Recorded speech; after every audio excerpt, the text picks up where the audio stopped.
This video is brought to you by Gateway Subaru. Higher standards.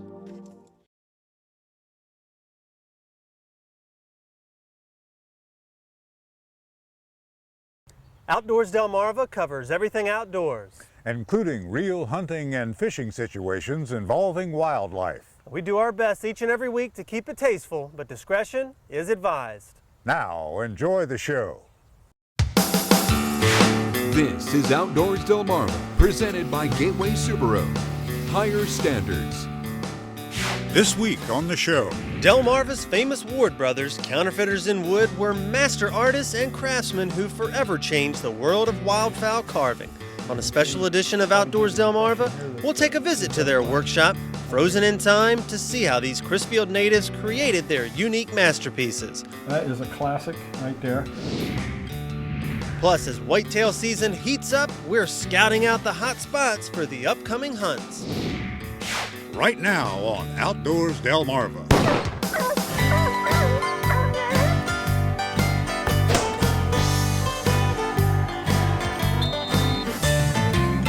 That's going to taste really nice. This is Outdoors Delmarva, presented by Gateway Subaru. Higher standards. And now, here's Andrew Tawes and Captain Willie Dykes. Thanks for watching Outdoors Delmarva. I'm Captain Willie Dykes. And I'm Andrew Tawes. Well, Willie, we're in a bit of a warm spell right now, it seems, and we better take advantage because it's probably going to get cold, and that means it's going to stay cold. But that's all right, because then we know that waterfowl season is upon us. That's right, and between the ducks and the geese, it's going to get hot and heavy here on Delmarva for the next 3 months. And while we're on the subject of waterfowl, Andrew and I had the chance recently to visit a very special place here on Delmarva that a lot of folks don't get a chance to see, and we were fascinated. Our trip began with a visit to the J. Millard Tawes Historical Museum in Crisfield, Maryland. And if you want to learn more about the history and culture of Crisfield and Somerset County, this place has it all, including a fine display honoring Steve and Lemuel Ward. Tim, we're here to learn more about the Ward brothers. Can you tell us about them? Well, I can tell you a little about the Ward brothers. Started carving decoys just like all their contemporaries back in the teens and 20s. These two fellows kept carving and turned it into an art form. They're considered the fathers of decorative decoy carving. Never got their driver's license, 4th grade education, but went all up and down the East Coast and are known all over the world for their decoys. Well, it sounds like they carved out a little niche for themselves they really liked, and one of the, I guess, things that they liked best about it was their workplace, down neck, and we're going to go take a look at that. The hidden treasure behind the Ward brothers' story still stands today, the workshop on the grounds where they lived. Here we go. Here they carved their masterpieces for nearly 6 decades, and it sits frozen in time, as if they had just gotten up and left for lunch at their house next door. The floor is still covered in wood chips. The clamshells they used as pallets contain dry puddles of paint. Cigarette butts sit discarded in a well-used ashtray. Did they divide up the work? Did one carve and the other paint, or did they both? Lem did pretty much all of the painting. Steve did most all of the carving. Our guide today is Rich Smoker, a world-class wildfowl carver in his own right. Steve's room. This was the original barber shop here before they combined the two buildings together. This is where Steve would carve. Rich first met the Wards around 30 years ago and represents the next generation of wildfowl decoy artists. It's a sort of transition gradually from barbering to full-time carving. They would barber and they would carve at the same time. You know, between heads they would cut heads. Put it that way. There's the 36-inch bandsaw that they'd use. Okay, I mean that's a monster. And when they would get big pieces of wood in, the window would come out. In the 30s, they were planting western red cedar telephone poles down here.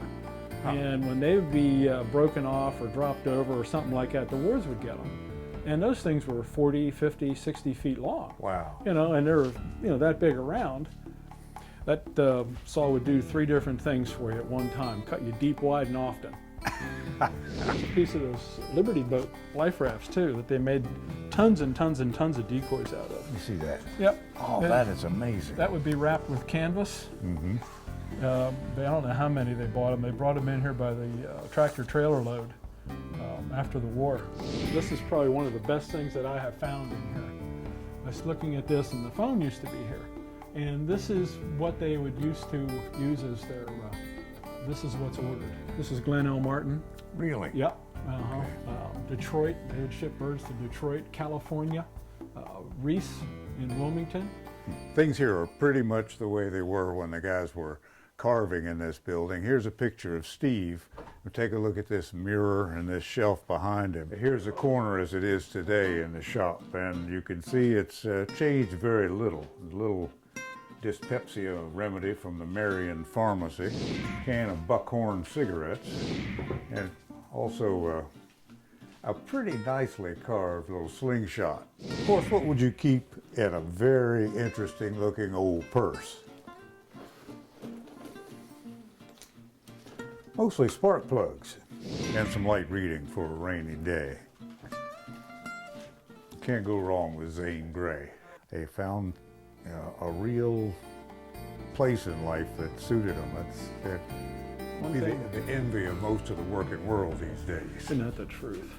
I found when I first walked in here, it was like coming home to Mecca, because I'd read about this and heard about it, and met the Ward brothers back in the very early 70s, and got to know them, and it just meant everything. And it still does. Walking in here is just, it's a revered place without a doubt. Coming up next, more on our visit to the Ward Brothers workshop. We'll take a look at some examples of their work in both wood and words. But first, did you know? The Ward Brothers Workshop is recognized nationally as a special place, so much so that it is listed on the National Register of Historic Places. In what year did the workshop make that list? Was it A, 1987, B, 1997, or C, 2007? The answer when we come back. You're watching Outdoors Delmarva, presented by Gateway Subaru. Higher standards. Sponsored by Shooter's Choice, Shorts Marine, Sean Mann Outdoors, Goody's Marine, and Wink Sporting Goods. Outdoors Delmarva will be right back.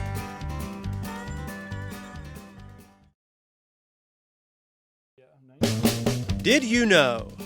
The Ward Brothers Workshop was listed on the National Register of Historic Places in what year? Was it A, 1987, B, 1997, or C, 2007? The answer is B, 1997, giving us a national treasure right here in Crisfield. Did You Know is sponsored by North Bay Marina. People stop by from all over, apparently, to see where the Ward brothers did their magic. The Ward Brothers Workshop in Crisfield, Maryland sits frozen in time, and we were lucky enough to tour this special place and get a glimpse into the minds that forever changed the art of wildfowl carving. Lem would do a lot of the decorative pieces that you see, mainly because Steve didn't think they could make any money selling decoratives. Lem saw that as the future, and it was his outreach as an artist. Steve saw the futility of not doing it, so he started joining in. This is one from real close here. This is a 1932 slot back bluebill hen that was hunted on the Pocomoke Sound. It's a veteran. It's been used, but it still has all the form and everything. Signed and dated. Here's a balsa wood bluebill. This was done in the 60s. White lead, oil paints, a little bit of basic carving in balsa. We didn't want to do a whole lot of carving in balsa because it makes it a little weaker. Being that they did a little bit of carving on it would make it more of a collector's edition. This is probably one of my favorites, a 1936 model Goldeneye King Diver. That is a classic right there. This was never rigged either, but it is a beautiful decoy. Again, signed. Made by Steve, painted by Lim, 1947. How about that? It was the first one I ever bought. I cashed an insurance policy in to buy that decoy. Yeah, it means that much to me. And you all know Scorchy Taws. And here's a picture that Scorchy took, Andrew's grandfather, of Lem and Steve in this very room. With Lem over here painting and Steve sitting here carving. And speaking of, and there he is with a camera. I feel like we've come full circle here. Full circle, yeah. I got a kick out of Lem wearing bedroom slippers. Yeah. Yeah. He just had to come over from the house, Exactly. no problem. I was picked up by some fool collector who put me up here on a shelf. There are examples of some of Steve Ward's poetry on the walls as well. It seems that the brothers were not only handy with a carving knife, they were handy with a pen too. To be an artist is to hurt in silence, to hear the harsh words from loose tongues, to feel the pangs of hunger, the aches for understanding, and to sit in the long, lonesome hours when evening comes. It's estimated that the Wards carved around 25,000 decoys in their nearly 60-year career. But as happens to us all, time eventually caught up to the artist brothers. About what year did they stop carving on a regular basis? Well, Steve pretty much carved up till he died in 1979. And, Wow. Lem, he had, I believe, leukemia. He didn't realize it, then he died from it. Lem had a stroke, and he probably, I think all the wind in his sails went out after Steve left. There's a poem to that extent that talks about no longer hearing the hatchet cleave in the room next door. And he had psoriasis and everything else, and it just finally, he had to stop. So he probably stopped in the early 80s at the most, because he died in 83. Wow. It's a long life. 60-some years of carving? Exactly. It's an amazing body of work. Oh, it is. Considering that they're known all over the world. Rich, thank you for this tour of the Ward Brothers' world. It looks like they just took a break for lunch. The Ward Brothers Workshop is a monument to humble perseverance. These two Delmarva natives not only changed the face of wildfowl art, but they left a legacy that will far outlive them and inspire future generations of wildfowl artists in the years to come. Coming up next, see what it takes to lure the big bucks out as we go scouting for white-tailed deer. Outdoors Delmarva will be right back.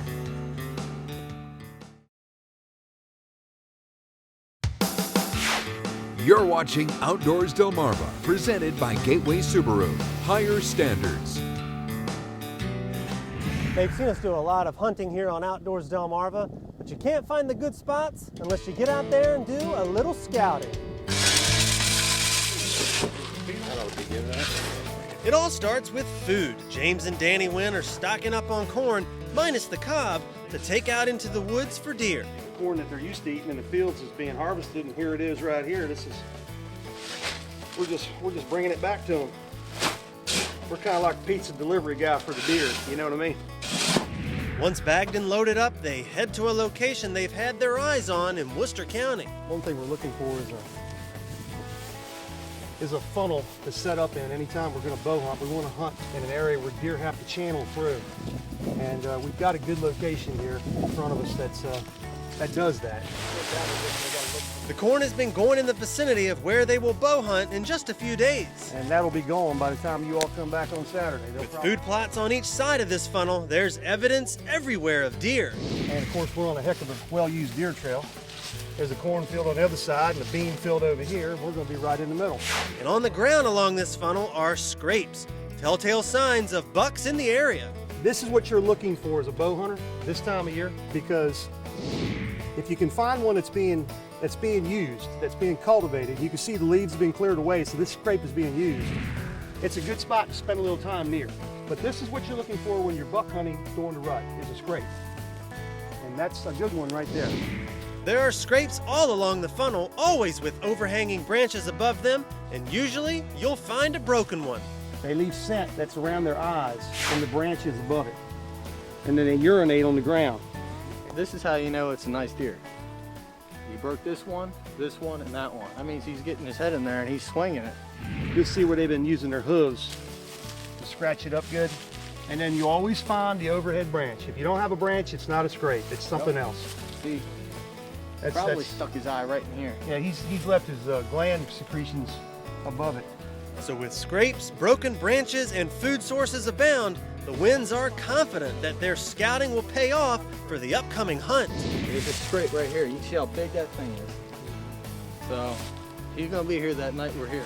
It's not the shooting of the deer, it's doing this stuff that's exciting.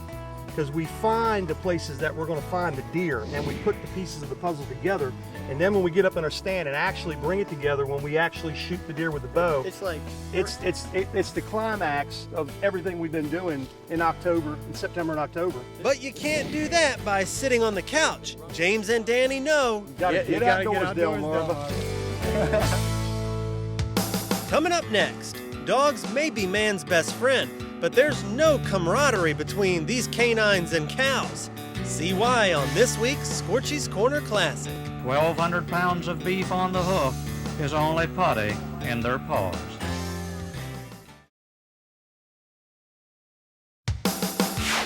You're watching Outdoors Delmarva, presented by Gateway Subaru. Higher standards. If there's a job that's needed to be done, man's best friend has been around to do it for centuries. And in this week's Scorchy's Corner Classic, we take a look at one canine duty that's straight out of the wild, wild west.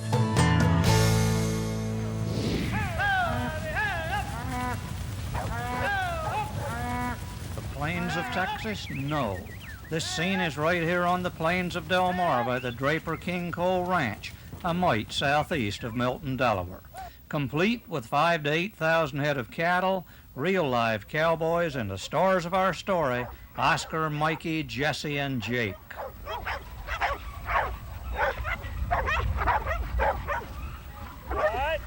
down. Now you won't find Oscar, Mikey, Jesse, and Jake listed in the American Kennel Club Book of Registry. They are a breed unto themselves. Well, these are called Callahua leopards. And these are crossed a little bit, but most of it is Callahuas. They crossed up quite a few dogs to get this type of dog. Tom Phillips is the ranch manager, and I confess that setters, pointers, and retrievers I know about. But Catahoula leopards? They were developed in Louisiana. They're bred to work cattle, and you can go in the woods and you can get cattle out of the woods with them, and they'll trail a cow until they get it, and then they'll bay at it. And work cattle they do, and we might add, work with a fervor. And pardon the pun, there are no dogs among them. Talk to them. Talk to them. Talk to them. There are some breeds of dogs who at times have a problem with quail and dove, some with ducks and geese. But for the Catahoula leopards of the 2,000-acre Draper King Cole Ranch, 1,200 pounds of beef on the hoof is only putty in their paws. Coming up next, your latest viewer videos and pictures. Outdoors Delmarva viewer pictures are sponsored by North Bay Marina.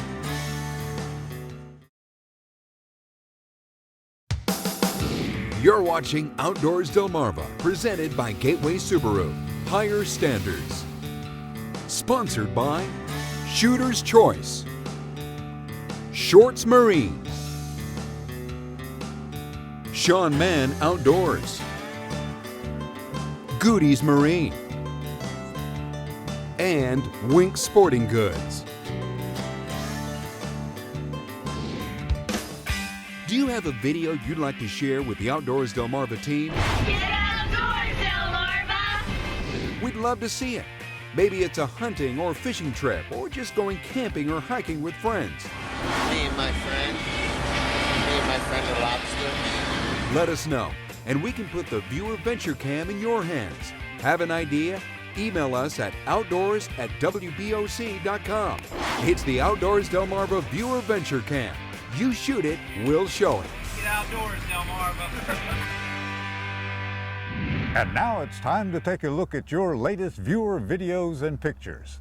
It appears wild turkey are out and about this time of year, thanks to Fred Litchfield's trail cam in Snow Hill. Pictured here are Frankie Horine and Eli Whitley of Shelltown, Maryland with this 100-pound doe from muzzleloader season. Good thing young Eli was there to help Frankie track it down. Well, Andrew, that wraps up another week of adventures. And my favorite adventure was seeing where the legend of the Ward brothers actually began. Still there, still frozen in time. Certainly was, and there aren't too many places like that left on Delmarva. Being that it is the 1st of November, we're about to find out soon if all that deer scouting is going to pay off. So for my partner, Captain Willie Dykes, I'm Andrew Tawes reminding you to get outdoors, Delmarva.